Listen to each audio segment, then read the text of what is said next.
Hola queridos alumnos, soy Carlos y con este vídeo quiero explicaros el conjunto de climas que tenemos en el planeta y por qué hemos llegado a esta situación. Como podéis ver en vuestro vídeo aquí, hay tres grandes tipos de climas o zonas climáticas en la Tierra, ¿vale? Tendríamos los climas cálidos, los climas templados y los climas fríos. Y a su vez se subdividen en climas más concretos,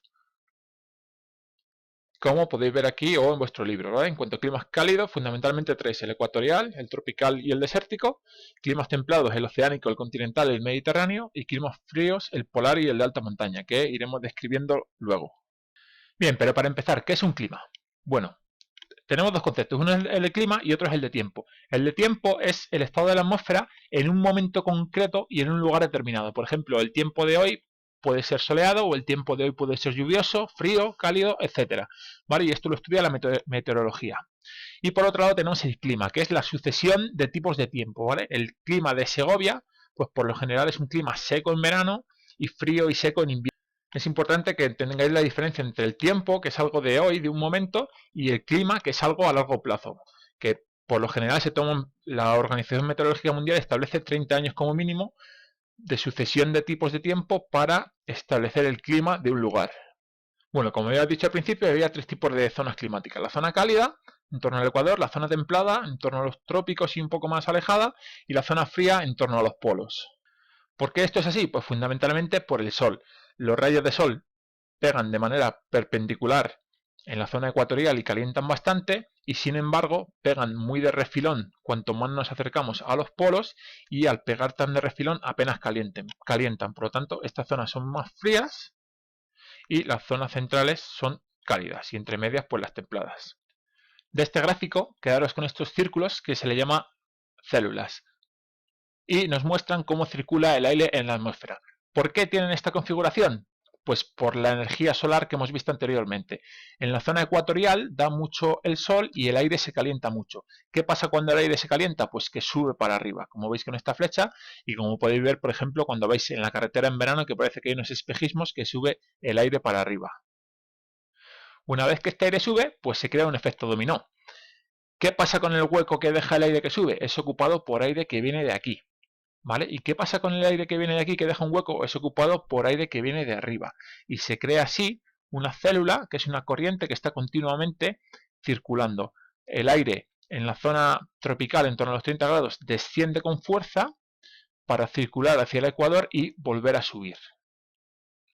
Y este movimiento circular es el que genera los anticiclones y las borrascas. Los anticiclones son zonas de alta presión, hay mucha presión, se localizan fundamentalmente a estas latitudes y en las zonas polares. ¿Por qué? Pues porque aquí el aire desciende. Por lo tanto, si desciende, nos aplasta contra el suelo, y si nos aplasta contra el suelo hay alta presión. En la zona opuesta, aquí o aquí, sucede lo contrario. Se van a crear borrascas, representadas con una V en los mapas del tiempo, y son zonas de bajas presiones. El aire sube para arriba y por lo tanto al subir para arriba hay baja presión. Y en el polo pues tenemos más o menos lo mismo. El aire se enfría tanto, se hace tan denso y tan frío y tan compacto que baja contra la superficie, ¿vale? Y este espacio que deja arriba es ocupado por aire que viene de más al sur, y se crea otra corriente generando anticiclones aquí y borrascas aquí. Y esto de los anticiclones y las borrascas ahora lo explicamos cuando expliquemos los elementos del clima.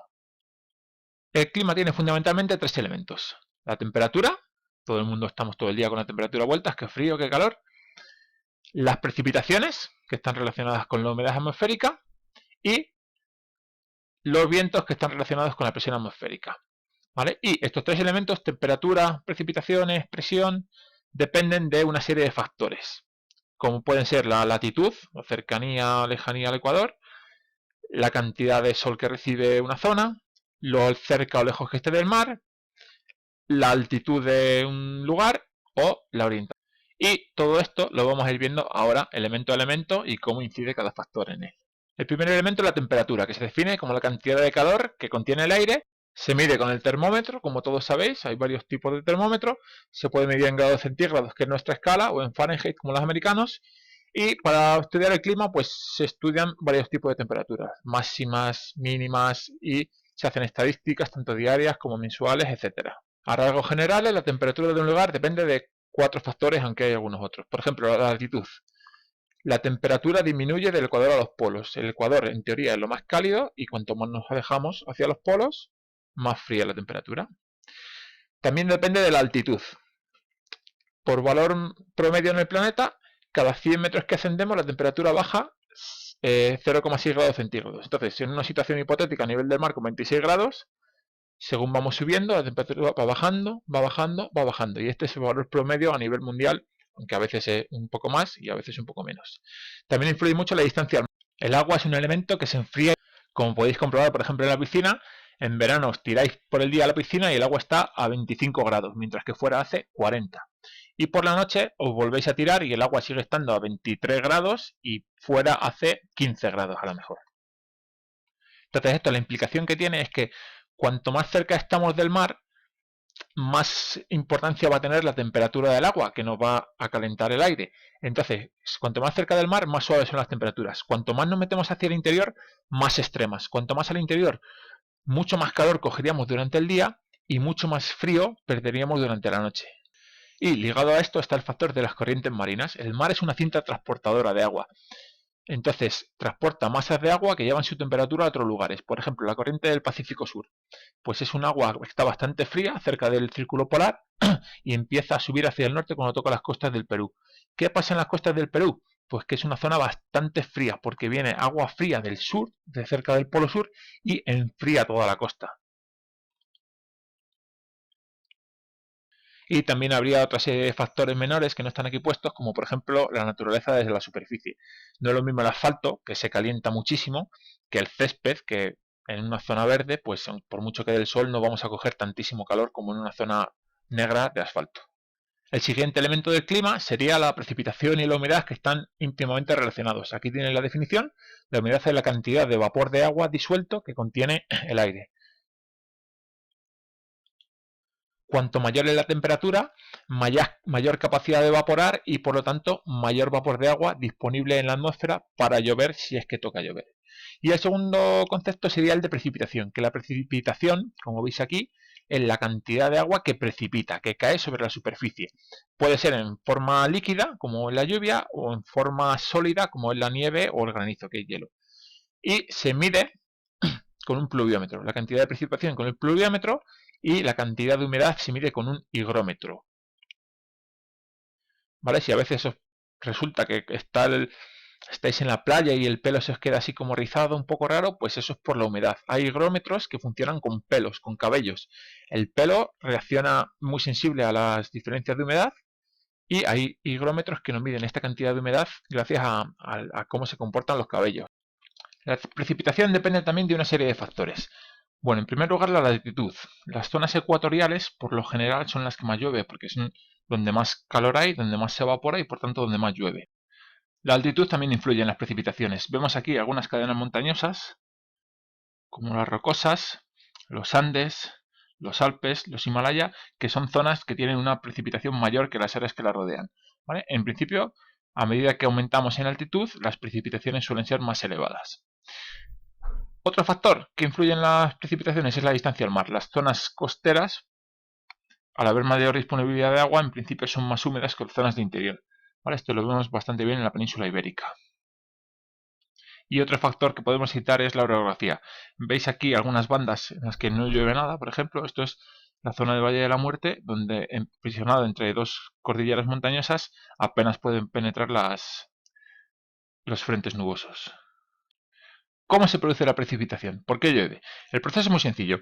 Aire húmedo se asciende y al subir se enfría y al enfriarse se condensa. ¿Vale? La condensación no es más que la formación de pequeñas gotitas de agua a partir de vapor de agua. Estas gotas empiezan a chocarse unas con otras y se hacen lo suficientemente gruesas y pesadas como para caer sobre la superficie terrestre. Por lo tanto, lo que necesitamos para que llueva es algo que haga que el aire suba cargado de vapor y se enfríe para que condense, y al condensarse esas gotas se junten y se hagan más gordas y caigan. ¿Quién puede hacer esto? Pues tres elementos pueden hacerlo. El primero es la evaporación. El propio calor calienta la superficie, hace que el aire se eleve y al elevarse se enfría y precipita. Esto sería, por ejemplo, una típica tormenta de verano.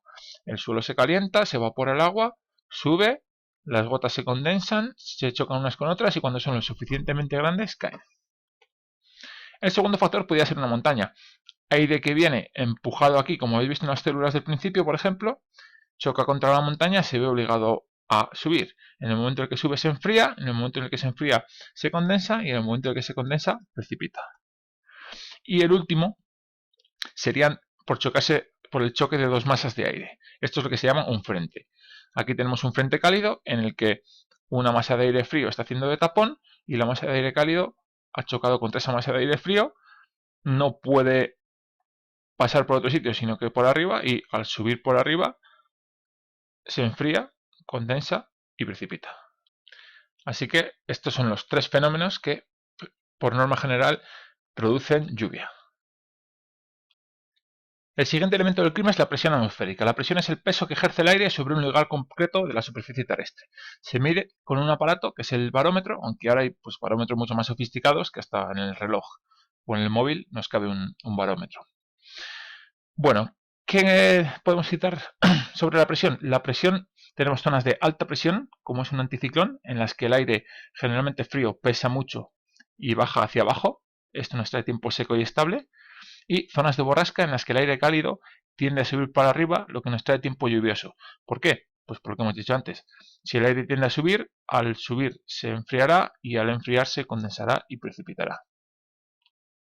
Aquí tenéis un mapa que mediante isobaras, que no son más que líneas que unen puntos de la misma presión, representa una zona anticiclónica de altas presiones y una zona de borrasca o de bajas presiones. Se considera alta presión a toda presión superior a los 1013 milibares y se considera baja presión a cualquier presión inferior a los 1013 milibares, que es la presión media a nivel del mar para todo el planeta. ¿Vale? Aquí tenéis un esquema de cómo funciona la alta presión, aire frío que baja para abajo, y cómo funciona la baja presión, es aire cálido que sube para arriba. Y estas diferencias de presión son las que generan el viento. El aire se mueve desde una zona anticiclónica de alta presión hacia una zona borrascosa o de baja presión, ¿vale? Se crean así las células que vimos en este gráfico al principio. También hay otra serie de vientos locales, ¿vale? Como las brisas marinas, que son vientos generados por diferencias de presión locales. En la costa durante la noche el agua está caliente, por lo tanto calienta el aire y sube, y cuando llega al continente se ve forzado a bajar. ¿Vale? Se genera así este ciclo que durante el día se invierte.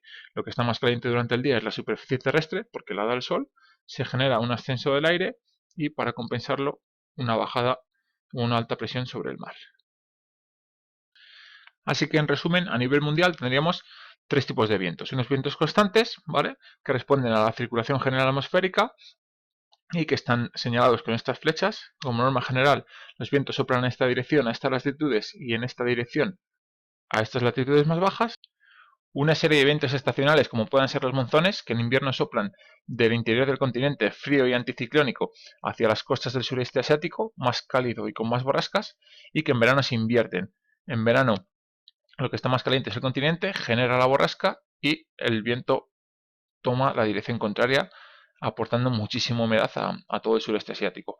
Y luego también pues un montón de vientos locales, como las brisas marinas que hemos visto antes, otras brisas de montaña, o vientos locales como el cierzo o la tramontana, pues que se meten por ciertos valles, o el siroco, que es el que se expresa en esta imagen de satélite, que es viento del desierto cargado de polvo que se dirige hacia las costas de Italia. Aquí podéis ver Sicilia, Grecia, etcétera. Vale, entonces una vez vistos estos factores y elementos del clima, podemos pasar a estudiar los diferentes climas que encontramos en la Tierra. Climas cálidos, templados y fríos. Vamos a estudiarlos comenzando de más cálido a más frío. Empezamos con el clima ecuatorial. ¿Dónde encontramos clima ecuatorial? Pues evidentemente en zonas del Ecuador, pero no en todas, por algunos factores como los que hemos visto antes.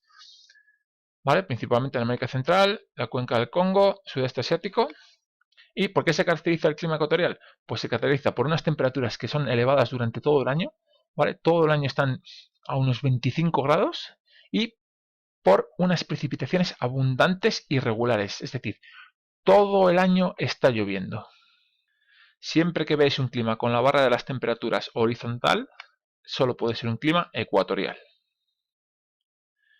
Este clima da lugar a un paisaje singular con unos ríos que son los más regulares y caudalosos del mundo por ese aporte continuado de agua y por una vegetación en forma de selva, cuyo esquema tenéis aquí. La selva se estructura en 3 pisos, un piso superior de árboles, un piso intermedio de árboles más bajos y otro piso intermedio de árboles más bajitos todavía y abajo del todo el piso arbustivo. Aquí tenéis unas imágenes que lo ilustran.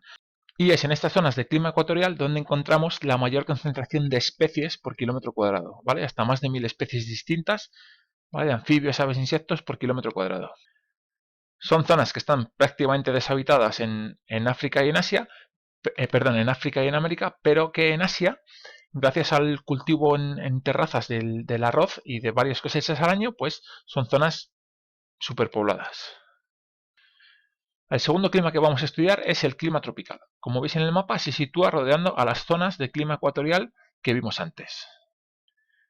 El clima tropical se caracteriza porque nunca hace frío, ¿vale? Ya que aquí no es como el ecuatorial, que era todo el rato la misma temperatura, sino que aquí ya hay cierta estacionalidad. Se marca el verano y el invierno, pero fijaros que el invierno puede estar a 16 grados, a 18 grados en el caso de Costa Rica, ¿vale? Entonces el clima tropical nunca hace frío, pero ya no es tan regular como el anterior.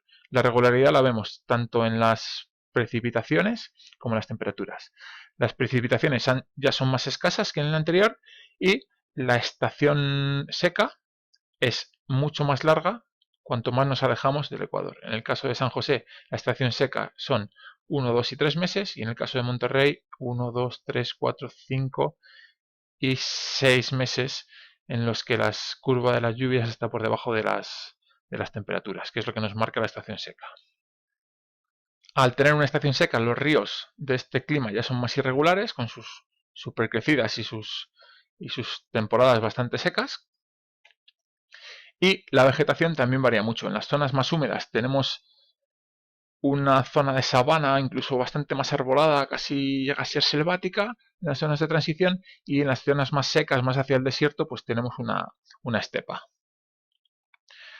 La fauna esta es la zona de los grandes herbívoros del planeta, y no es una zona que esté muy densamente habitada. Y para terminar con los climas cálidos, vamos a ver los climas desérticos, ¿vale? Generalmente, bueno, aquí los que podéis ver en rojo en el mapa, luego hay otra serie de desiertos que son desiertos fríos que están en morado. Aquí tenéis algunas imágenes, unas ilustraciones de cómo sería un desierto, que conocéis todos, y aquí el climograma. ¿Por qué se caracteriza el desierto? Pues porque siempre las precipitaciones están por debajo de la curva de las temperaturas. Apenas llueve y lo que llueve es muy escaso para mantener vida vegetal y por eso recibe el nombre de desértico. Al no haber agua, pues la incidencia de la radiación solar es enorme y hay grandes diferencias de temperatura entre la noche y el día. Y tanto la vegetación como la fauna como la población es muy escasa y está ampliamente adaptada a vivir en estas condiciones de sequía extrema. Una vez vistos estos 3 climas cálidos, vamos a ver ahora los 3 climas templados. El primero de ellos es el oceánico. Se sitúa a unas latitudes medias entre 40 y 60 grados norte y 40 y 60 grados sur en las costas occidentales de Europa y América del Norte y en algunos sectores en clave sur de los continentes americano, africano y de Oceanía. Se caracteriza por unas temperaturas suaves, no vamos a encontrar heladas en los inviernos de los climas oceánicos y unas precipitaciones abundantes y que siempre están por encima de la curva de las temperaturas, ¿vale? Siempre las precipitaciones, las barras azules, van a estar por encima de la línea roja. En estas zonas vamos a encontrar grandes ríos porque llueve bastante. Es el clima del bosque caducifolio, o sea, el que pierde la hoja en invierno. Aquí tenéis un montón de ejemplos. Y cuando este bosque desaparece, pues porque el ser humano lo ha talado, por ejemplo, pues se degrada en landas y prados. La fauna característica de este clima son los mamíferos y también destacan las aves migratorias.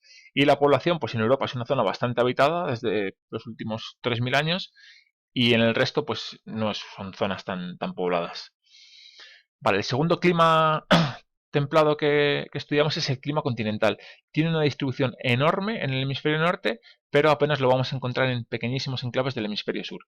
¿Por qué se caracteriza? Pues por unos inviernos extremadamente fríos, ¿vale? Lo que os he dicho antes de las precipitaciones siempre por encima de la temperatura, también sucedía en el oceánico, pero en este caso encontramos temperaturas súper frías en invierno.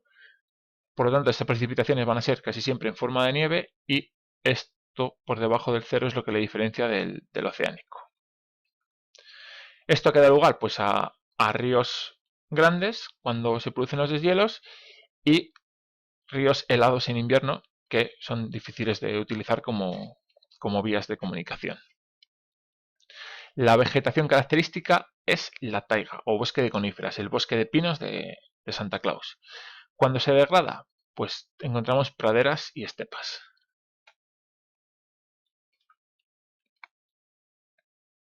Y junto con el de la sabana, esta es la otra zona de grandes mamíferos, no tan grandes como los elefantes de la sabana, pero sí alces, osos, etc.